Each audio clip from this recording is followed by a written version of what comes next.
Hello everyone, welcome back to the channel. It is February 2024 and we've had a pretty interesting last 30 days. A lot has really happened here in the last 30 days.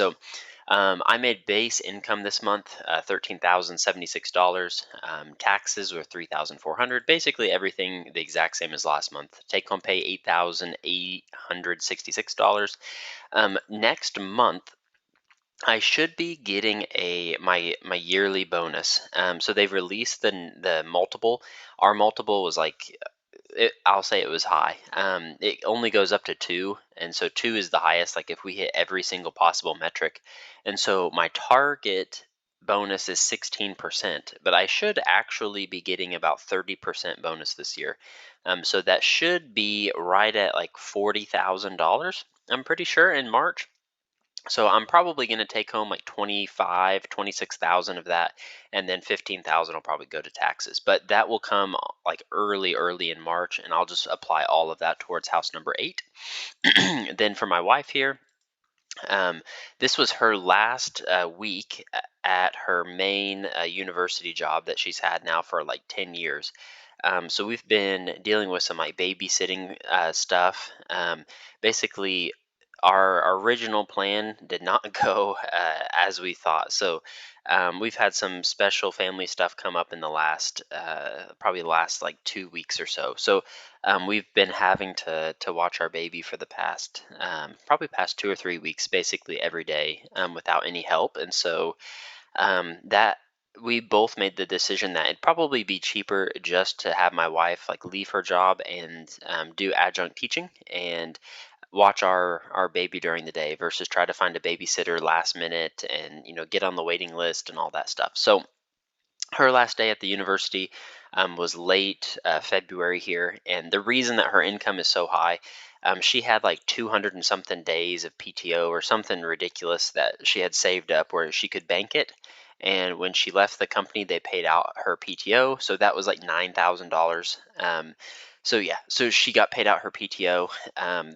They stopped her insurance, so we have to switch over to the insurance with my company next month. They would not let her put money in her 401k, but one of the checks they let her put money in her 457b. And so, yeah, that was pretty much her month. So she brought home $7,665. So from here on, she will probably be making about $1,400 a month afterward. And then mine actually should go up. I just got my performance review, and I wasn't amazing, but I wasn't horrible. I was just like, I'm doing what I need to do, no negative remarks, which I think is like 95% of the company. So um, I had assumed that our yearly increase would probably be around 3 to 4%. Usually, what I'm used to seeing is probably like 4 to 5% at my previous job. So I wasn't quite sure what to expect. This year, I only got 2.5%, so it's like $4,250 increase on my base salary. So I'll be at like 175,000 base salary. So that will kick in March the 8th, and then so I should have one paycheck in March that has the increase in my salary. But that was a little bit disappointing to only get 2.5%. But I think most likely, I'm probably the highest paid person. Not probably, I am for sure the highest paid person on the team that I report to, and so sometimes it gets tricky from a management perspective to give people fair like raises, like because 2.5% for me, maybe 4 or 5% for somebody else. So it kind of gets tricky like that. But I'm not too upset about it. For rental income, $2,525 in rent this month, and then other income. So I got my taxes filed like the first day of February. I submitted everything, met with the accountant, the CPA that I have. He just files our taxes for us at the end of every year. I feel like I have a good grasp on like tax strategy and ways to save on taxes, but I feel like I know enough to not do it in TurboTax and do it myself. I'd rather pay a little bit and have the peace of mind and have somebody else look it over and check my stuff. So yeah, we were able to do item instead of doing standard deduction and getting like the $28,000 standard deduction. We itemized this year because we paid so much money in interest on our mortgages, and so we were able to deduct that off. We were able to deduct off the some of the clean energy efficiency stuff that we had made to our house, like insulation. We don't have solar panels, so but we were able to deduct the cost of the insulation and just stuff like that. So our total itemized deduction was like $75,000, and I had paid a ridiculous amount in taxes last year, 68,000, and I think it was 70 something thousand with my wife's income included there as well. So yeah, so we got back $15,200 in taxes between federal and state, and then I sold another like 6 ricks of firewood, six thirds of a cord, or I guess two full cords. So that was $600 in here as well. So I am completely sold out of firewood. It took me about, I mean, really, I sold one in November here, and then I sold about 20 in January and February.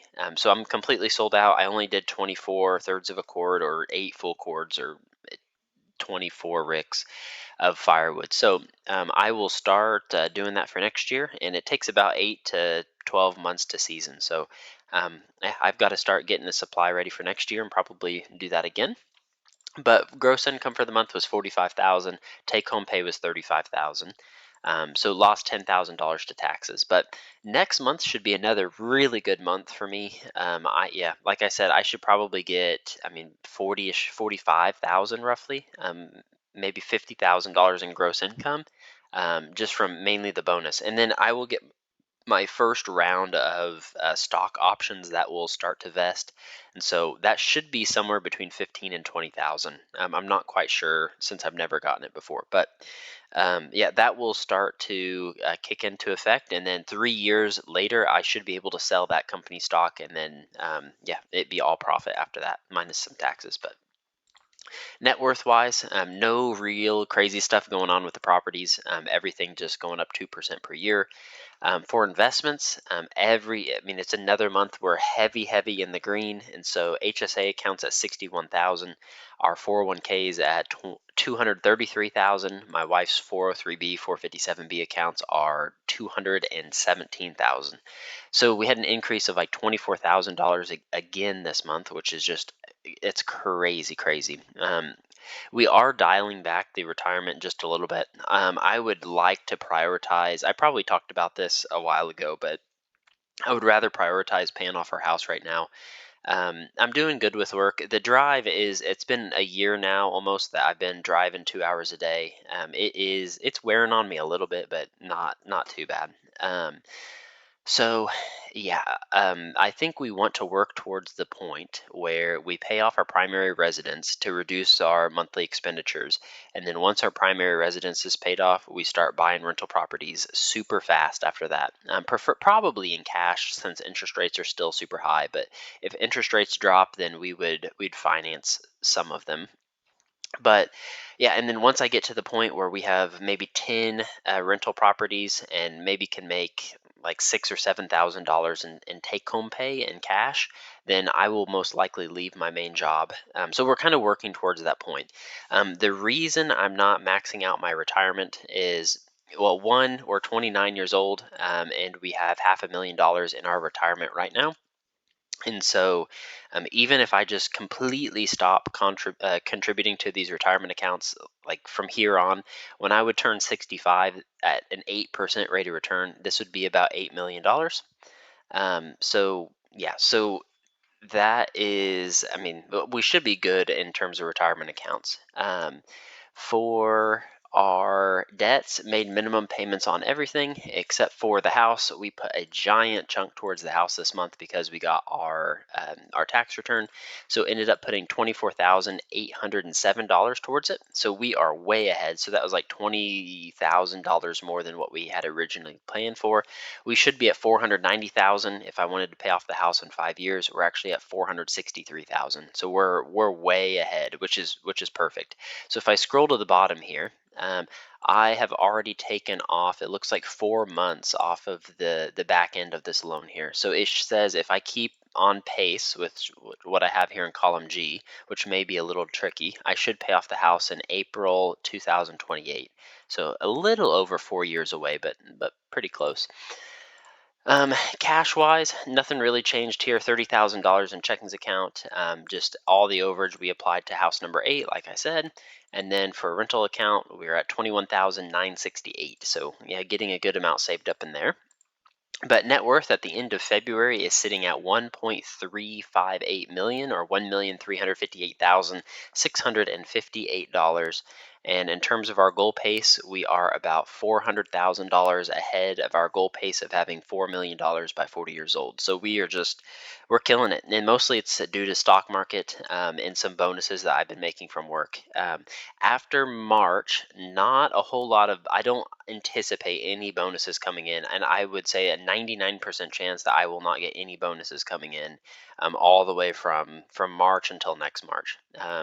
It'll just be base pay for me. They don't really do bonuses outside of the one big one that I'll get in March. So things should slow down a little bit for the remainder of the year. But yeah, we're just going to keep chipping away at house number 8, keep trying to save, and I'll try to get busy on some firewood here. So thank you all for watching the video. Be sure to like, comment, and subscribe. Next month's videos are on the screen now. And as always, if you have any questions, comments, things that you'd like to see in future videos, just comment them down below. Thanks everybody, and we'll see you in the next video.